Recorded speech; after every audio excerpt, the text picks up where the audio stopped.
the Bengals locker room, and we go in there and we have to dress up in the whole Bengals gear, and we picked a teammate to do that, and we all dressed up, and you get your pictures taken. I think it was in John Thornton's outfit, so it looks huge on you.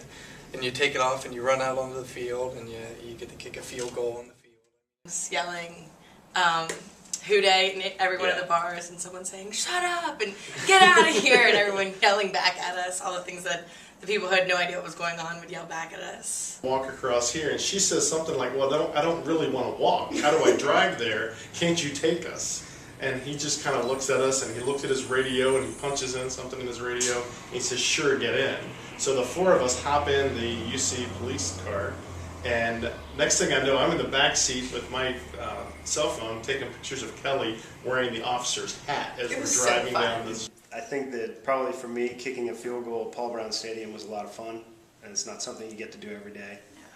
And being blindfolded in the dugout for the Reds was also a lot of fun. So those are probably the things that I have mentioned most to people. One of our guys kicked the field goal on the first try, and seeing our other guy doing the batting practice, it really brought the kid out in them. There's 20 years difference between those guys and myself, and to watch them just become little boys and being able to kick a football and make the field goal and the batting practice, that was pretty special.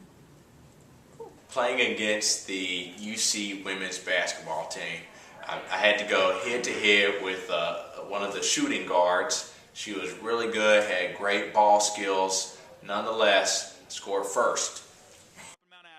We're running around, and one of the things we had to do was find, first of all, the right pub to go into. We had to run through the streets screaming, "Hoo day!" And eventually, if you ran into the right place, they would say, yeah, come on in. And so we got into the one pub that was the correct pub, and they said, your task is to... chug a beer in less than 10 seconds, or however quickly you could. Yeah. Right. And so I looked at John Gum, who was with us, and I said, it's not really my thing. And Jen said, yeah, I got this.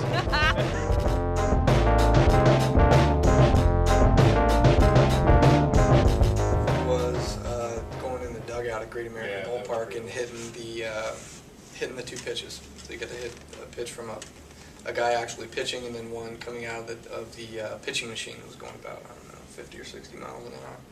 But that was fun. You don't get to normally see that.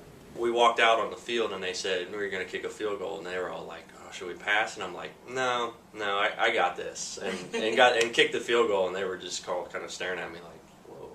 One of my favorite experiences was actually going through a dead heat to the end and knowing that we were going to win first place, and to find out that every single team had already arrived and we actually earned last place. But we made everybody feel good.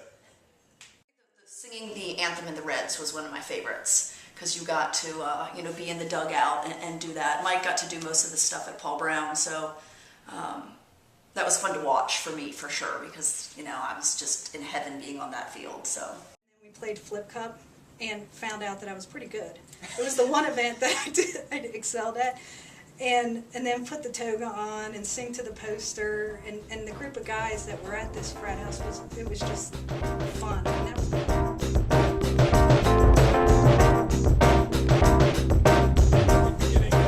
text messages or phone calls throughout the race, like, "You guys are dropping back to third place. What's going on? You weren't first for a while." So that was fun, and it really, kind of encouraged us to run our butts off, if you will. Things. So everybody was excited. Everybody was tuned in. So it was just involving everyone in the office, having them own it. So it wasn't just us, it was the whole Gorilla Glue team.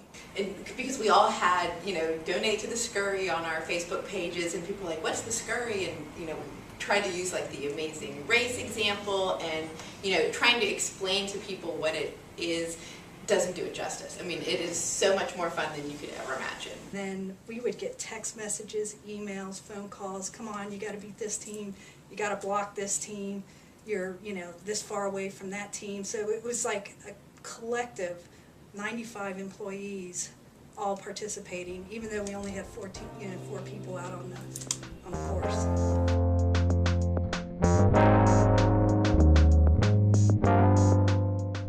Wow, I'd say the Scurry really does take it to the next level. I'm talking about in terms of team building, in terms of summoning that competitive spirit within everybody, every single one of the competitors. I'd say also it takes it to the next level in terms of networking. I mean, I can't think of any place where there's more just awesome, amazing people in the entire city of Cincinnati from so many different companies coming together one day for a single day of fun and camaraderie. Met a lot of people that day. The after party was so much fun. Met some people there that I had never met before. So it was a great day all around. Really unique experience to get to do with other people that you work with and might not necessarily have to do all this crazy problem solving or count on really physically and mentally. It was I would for sure say it's a great experience, one of a kind. Beer pong. Yeah. Flip cup. Yeah. Flip cup. Yeah. Sorry, flip cup in a frat house during work hours. That's a reason in itself to sign up. Yeah, there you go. So, I mean, it's impossible in one short video here to tell you how many cool things we did, and I hear that this upcoming year is going to be even better. So do the Scurry, you will not regret it. It's so much fun.